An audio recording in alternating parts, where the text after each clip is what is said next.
বিসমিল্লাহির রহমানির রহিম। আজকের অনুষ্ঠানের সম্মানিত সভাপতি, মাননীয় প্রধান অতিথি জনাব তারেক রহমান, গণপ্রজাতন্ত্রী বাংলাদেশ সরকারের মাননীয় প্রধানমন্ত্রী, সম্মানিত বিশেষ অতিথিবৃন্দ, সম্মানিত শ্রদ্ধেয় চিকিৎসকবৃন্দ, আমার প্রিয় শিক্ষার্থী ভাই ও বোনেরা, স্মৃতিবিজড়িত ঢাকা মেডিকেল কলেজ ও হাসপাতালের নার্স, কর্মকর্তা, কর্মচারীবৃন্দ, সম্মানিত সুধী, আসসালামু আলাইকুম। কিন্তু আমরা চাই ঢাকা মেডিকেল কলেজ হাসপাতাল হোক একটি centre of excellence and compassion for patients in Bangladesh, একটি আশ্বস্ত করার বাক্য একটি ওষুধের মতো কাজ করে। চিকিৎসা বিজ্ঞানের ভিত্তি জ্ঞান হলেও চিকিৎসা পেশার প্রকৃত ভিত্তি মানবিকতা।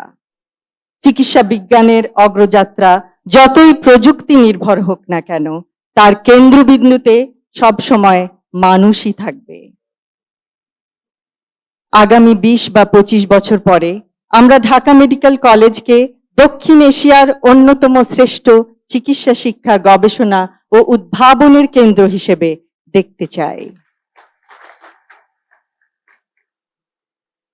ঢাকা মেডিকেল কলেজ হাসপাতালের আগামী অধ্যায়টি শুধু অতীতের গৌরবের ধারাবাহিকতা নয়, এটি হবে নতুন উদ্ভাবন, আন্তর্জাতিক সহযোগিতা, গবেষণায় উৎকর্ষ এবং মানবিক নেতৃত্বের এক নতুন অধ্যায়। আজ আমরা পৃথিবীর বিভিন্ন প্রান্তে ছড়িয়ে আছি। কর্মক্ষেত্র ভিন্ন হতে পারে, কিন্তু আমাদের পরিচয়ের শিকড় একটাই, Dhaka medical college and hospital. এখন সময় এসেছে অ্যালামনাইকে শুধু স্মৃতির বন্ধনে নয়, দায়িত্বের বন্ধনে যুক্ত করার।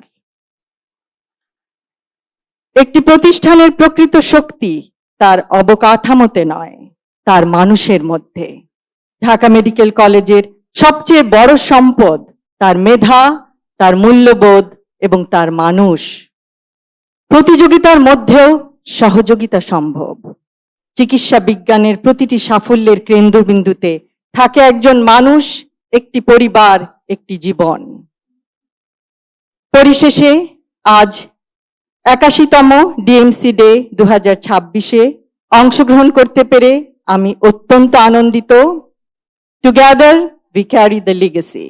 আয়োজক কমিটির সকলকে এই সুন্দর অনুষ্ঠানের জন্য জানাই অভিনন্দন ও আন্তরিক ধন্যবাদ। সকলকে ধন্যবাদ। আল্লাহ হাফেজ।